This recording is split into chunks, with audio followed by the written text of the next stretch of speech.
हम 3 दिन से भूखे हैं। क्या आप हमें थोड़ा खाना दे देंगी? हाँ बेटा, आज भी और रोज भी।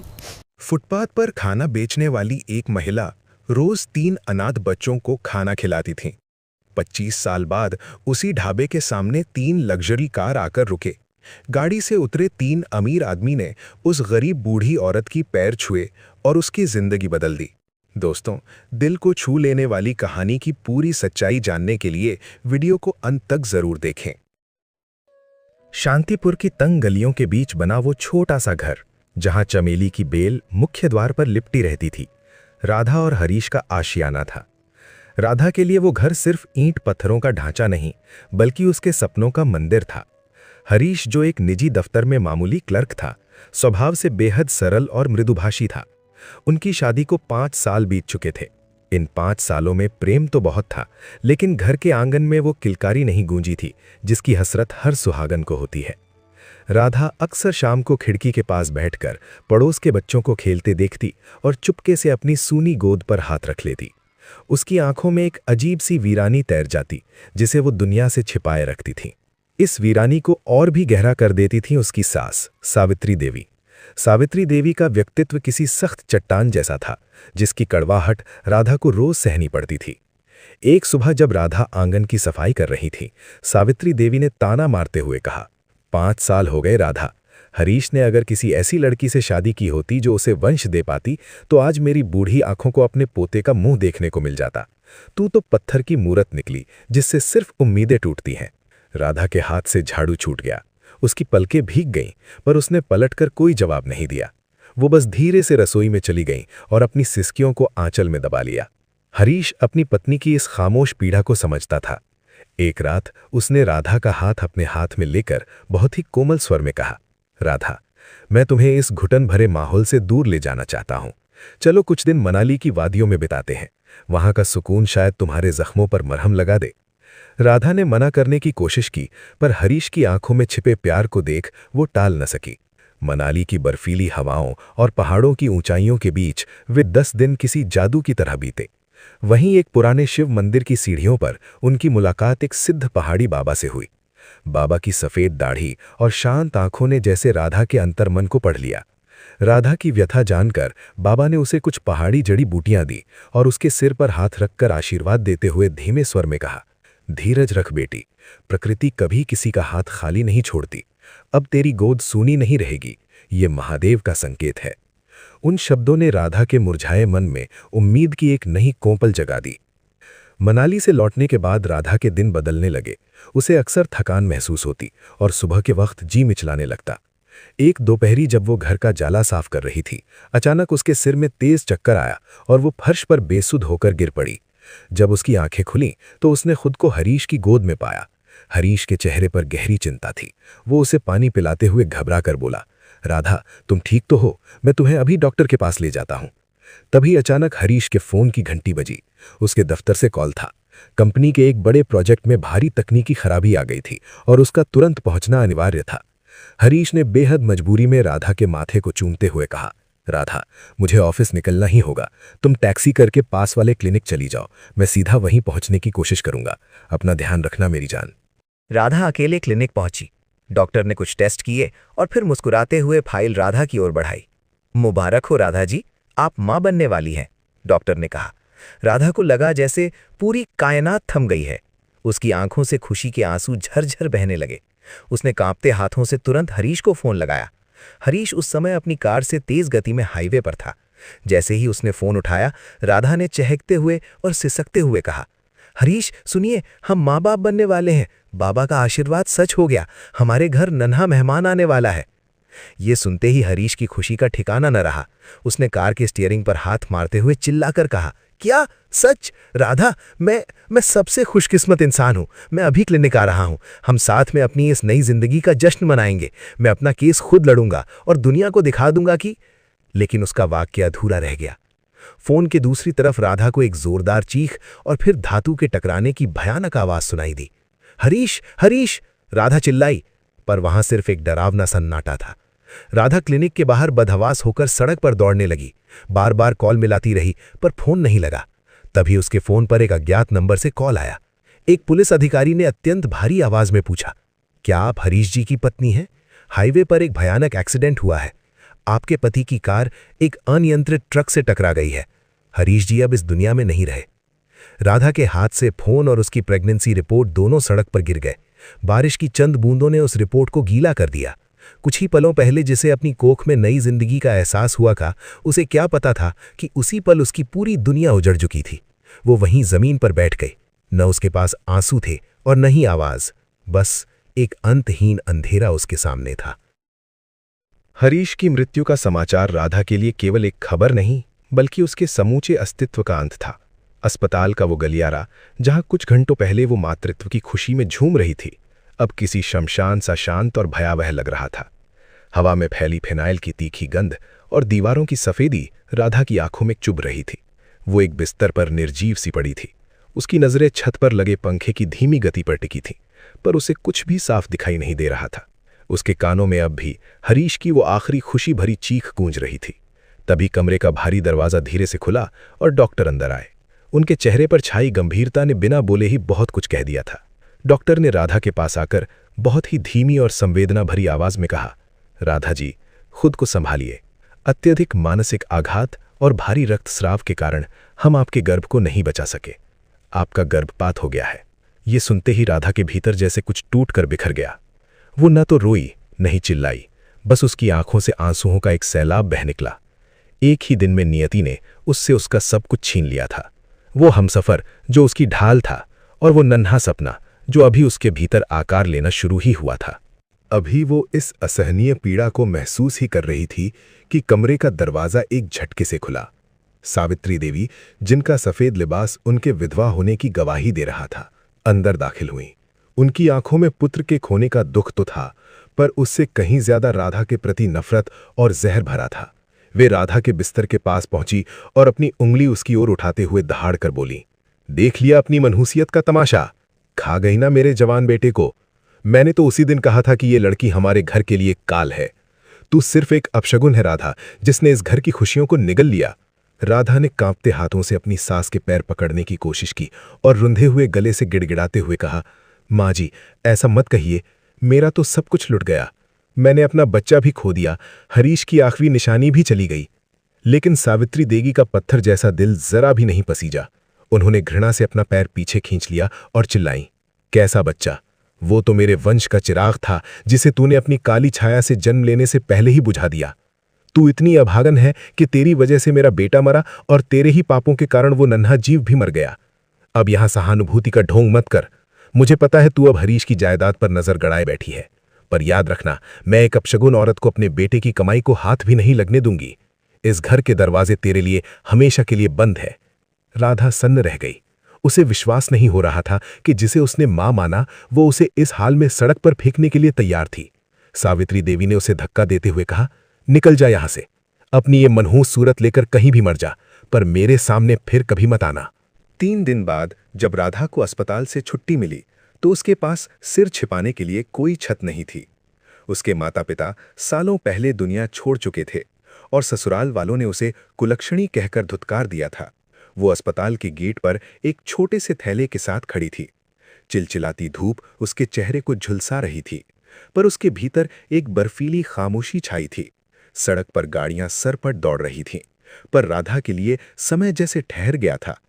उसने अपनी फटी हुई जेब में हाथ डाला तो उसे कुछ मुड़े हुए नोट मिले। ये वही पैसे थे जो हरीश ने उसे इमरजेंसी के लिए रखने को कहा था। उसने उन नोटों को सीने से लगाया और सड़क के किनारे बैठकर फूट फूट कर रोने लगी। मैं अब कहाँ जाऊंगी हरीश? क्या सच में मेरा प्यार ही तुम्हारे लिए काल बन गया? उसने सिसकते हुए शून्य में पूछा। अब उसके सामने एक लंबी, धूल भरी और गुमनाम सड़क थी, जिस पर उसे तन्हा ही चलना था। समाज ने उसे एक अभागन का ठप्पा लगाकर गलियों में भटकने के लिए छोड़ दिया था। वक्त अपनी मदमस्त चाल से चलता रहा और धीरे धीरे राधा के जख्मों पर यादों की धूल जमने लगी।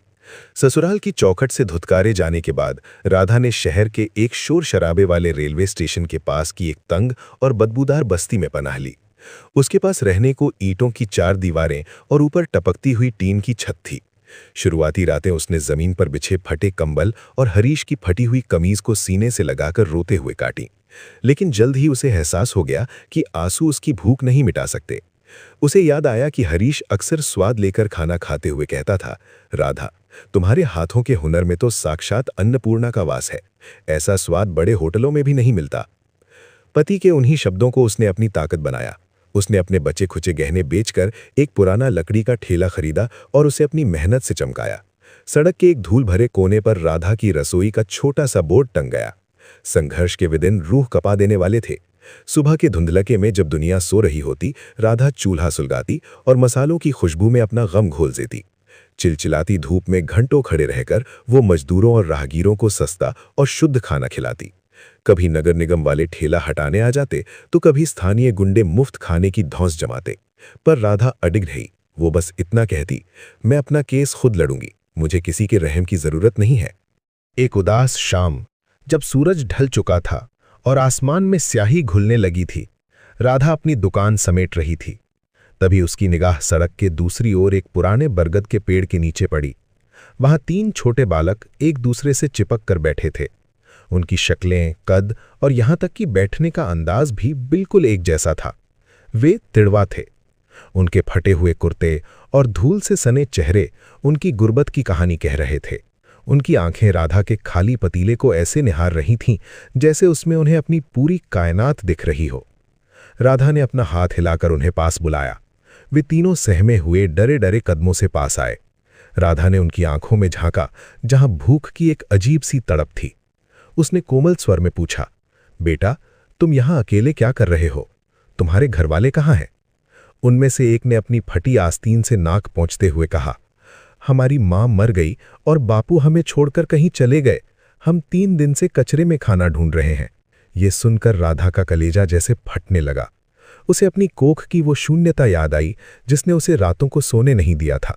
उसने फौरन चूल्हा फिर से जलाया और उन बच्चों के लिए गर्मा गर्म रोटियां और दाल परोसी। बच्चे भूखे भेड़ियों की तरह खाने पर टूट पड़े। उन्हें निवाला लेते देख राधा की आंखों से ममता के झरने बह निकले। जब उनका पेट भर गया तो सबसे छोटे लड़के ने राधा की साड़ी का पल्ला पकड़कर मासूमियत से पूछा, क्या हमें कल भी खाना मिलेगा? राधा ने घुटनों के बल बैठकर उन तीनों को अपने सीने से लगा लिया और रुंधे हुए गले से कहा, हाँ बेटा, तुम रोज यहां आना। जब तक तुम्हारी इस मां का हाथ चल रहा है, तुम तीनों कभी भूखे नहीं सोओगे। राधा ने उनसे वादा किया। उस पल राधा को लगा जैसे हरीश का अधूरा सपना और उसका खोया हुआ बच्चा इन 3 मासूमों के रूप में लौट आया है। उसने उनका नाम रखा सूरज, आकाश और पवन। अब राधा के जीवन का सवेरा हो चुका था। वो अब एक बेसहारा विधवा नहीं बल्कि 3 अनाथ बच्चों की मां बन चुकी थी। सड़क का वो कोना अब महज एक दुकान नहीं बल्कि प्यार और उम्मीद का एक ऐसा ठिकाना बन गया था जहां ममता की खुशबू खाने के स्वाद से भी कहीं ज्यादा गहरी थी। वक्त अपनी रफ्तार से चलता रहा और देखते देखते 15 साल बीत गए। राधा की उम्र अब ढलने लगी थी। उसके चेहरे पर वक्त की गहरी लकीरें और झुर्रियां साफ दिखने लगी थीं। उसके हाथ जो कभी कोमल हुआ करते थे, अब मसालों की गर्मी और चूल्हे की आग के पास काम करते करते सख्त और काले पड़ गए थे। लेकिन उसकी राधा की रसोई अब उस इलाके की पहचान और हजारों गरीबों की उम्मीद बन चुकी थी। सूरज, आकाश और पवन अब छोटे बच्चे नहीं रहे थे। वे जवान और काबिल हो चुके थे। राधा ने अपनी भूख और नींद का त्याग करके उन्हें शहर के सबसे बड़े कॉलेजों तक पहुंचाया था। एक शाम जब आसमान से हल्की बारिश की बूंदें गिर रही थीं, सूरज दौड़ता हुआ आया और राधा के पैर छुए। उसकी आंखों में कामयाबी की एक अलग ही चमक थी। माँ, मेरा चुनाव हो गया है। मुझे शहर के सबसे बड़े इंजीनियरिंग कॉलेज में स्कॉलरशिप मिली है, उसने उत्साह से कहा। राधा की आंखों में खुशी के आंसू छलक आए। उसने सूरज का माथा चूमा और कहा, मुझे पता था बेटा, तेरी मेहनत और मेरी दुआएं कभी खाली नहीं जाएंगी। आज तुम्हारे पिता हरीश जी होते तो उनका सीना गर्व से चौड़ा हो जाता। आकाश को कानून की पढ़ाई में और पवन को व्यापार में बड़ी सफलता मिल रही थी। लेकिन खुशियों के इस छोटे से आशियाने पर एक बार फिर पुरानी दुश्मनी की काली घटाएं छाने लगीं। वो पुराना अमीर बिल्डर जिसने बरसों पहले हरीश की मौत के बाद राधा को बेघर किया था, अब शहर का सबसे शक्तिशाली और क्रूर आदमी बन चुका था। उसे डर था कि अगर ये तीनों लड़के इसी तरह कामयाब हुए तो वे राधा के साथ हुए अन्याय का बदला लेंगे। उसने राधा की हिम्मत तोड़ने के लिए एक भयानक साजिश रची। एक दोपहर जब राधा अपने चूल्हे पर रोटियां सेक रही थी, बिल्डर ने कुछ गुंडे और भ्रष्ट पुलिस वालों को भेजा। उन्होंने बिना किसी चेतावनी के राधा का ठेला पलट दिया। ए बुढ़िया, ये जमीन अब मॉल बनाने के लिए खरीदी जा चुकी है। अपना बोरिया बिस्तर समेट और निकल यहां से। एक लंबे कद के आदमी ने चिल्लाकर उसका सारा सामान और बर्तन सड़क पर बिखेर दिए। राधा ने हाथ जोड़कर मिन्नतें की। साहब, यही मेरी रोजी रोटी है। इन बच्चों का भविष्य इसी चूल्हे से जुड़ा है। लेकिन उन्होंने एक न सुनी और उसे धक्का देकर जमीन पर गिरा दिया। उसी रात राधा की तबीयत बिगड़ गई और उसे तेज बुखार ने जकड़ लिया। जब राधा बीमारी की हालत में अपनी कोठरी में बेहोश पड़ी थी, तब बिल्डर ने अपनी साजिश का दूसरा और सबसे घातक हिस्सा अंजाम दिया। वो शहर जाकर उन तीनों भाइयों से मिला।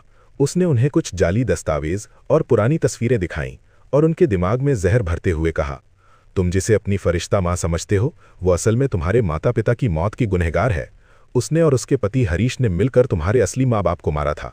उसने तुम्हें केवल इसलिए पाला ताकि अपने पापों का बोझ कम कर सके और तुम पर अपना हक जताकर तुम्हारी कमाई खा सके। सूरज, आकाश और पवन, जो अभी दुनिया की चालाकियों से अनजान थे, उस झूठे सच को सच मान बैठे। उनके दिलों में बरसों से पल रहा प्यार पल भर में नफरत में बदल गया।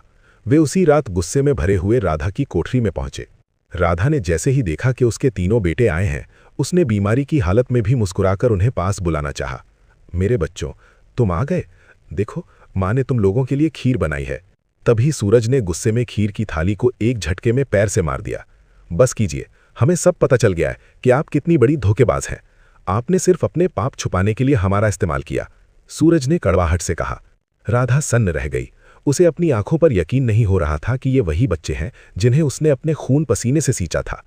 आकाश ने चिल्लाकर कहा, आज से हमारा और आपका रिश्ता खत्म। हमें फिर कभी अपनी मनहूस शक्ल मत दिखाना। राधा ने रोते हुए उनका हाथ पकड़ना चाहा। बेटा, एक बार मेरी बात तो सुनो। मैंने तुम्हें अपनी कोख से नहीं जन्मा, पर अपनी जान से बढ़कर प्यार किया है। लेकिन उन तीनों के सिर पर नफरत का खून सवार था। वे अपनी अपनी पोटलियां उठाकर उस बीमार और बेसहारा औरत को अकेला छोड़कर अंधेरी रात में निकल गए। पवन ने जाते जाते मुड़कर कहा, एक दिन मैं इतना बड़ा आदमी बनूंगा कि आपकी इस असलियत का जवाब दे सकूं। अगले 10 साल राधा के लिए किसी जिंदा मौत से कम नहीं थे। वो फिर से अकेली रह गई।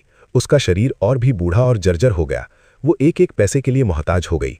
बस्ती के लोग उसे पागल बुढ़िया कहने लगे, क्योंकि वो रोज उसी मोड़ पर टकटकी लगाए बैठी रहती थी जहां से उसके बेटे उसे ठुकरा कर गए थे।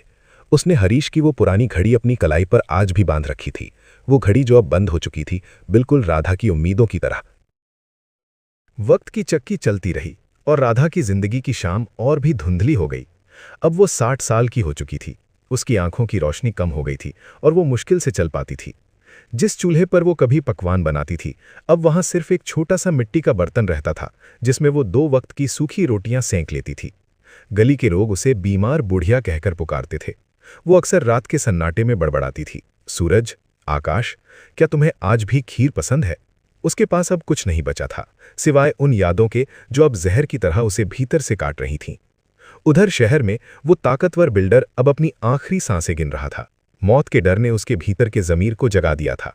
उसने कांपते हुए हाथों से सूरज, आकाश और पवन को अपने पास बुलाया। मैंने तुम लोगों से बहुत बड़ा झूठ बोला था। राधा ने तुम्हारे माता पिता को नहीं मारा था, बल्कि उसने अपनी ममता की बलि दी थी ताकि तुम लोग पढ़ सको।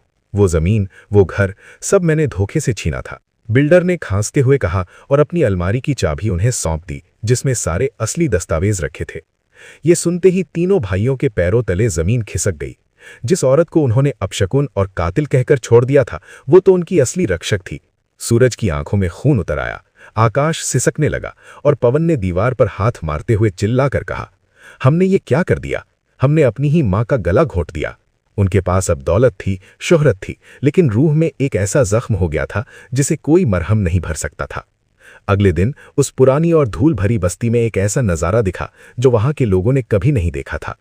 3 चमकचमाती काली रोल्स रॉयस गाड़ियां कीचड़ भरे रास्तों से होती हुई राधा की उस टूटी हुई झोपड़ी के सामने आकर रुकीं।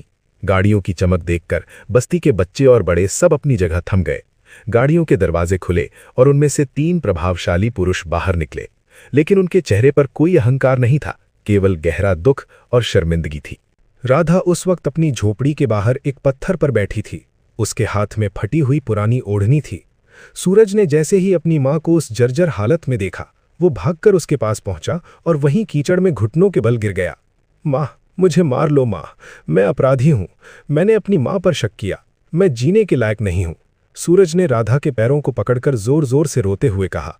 आकाश और पवन भी उसके बगल में कीचड़ में बैठ गए और फूट फूट कर रोने लगे। राधा ने अपनी कांपती हुई उंगलियों से सूरज का चेहरा छुआ। उसकी आंखों से आंसू तो नहीं निकले, पर आवाज में दर्द का दरिया था।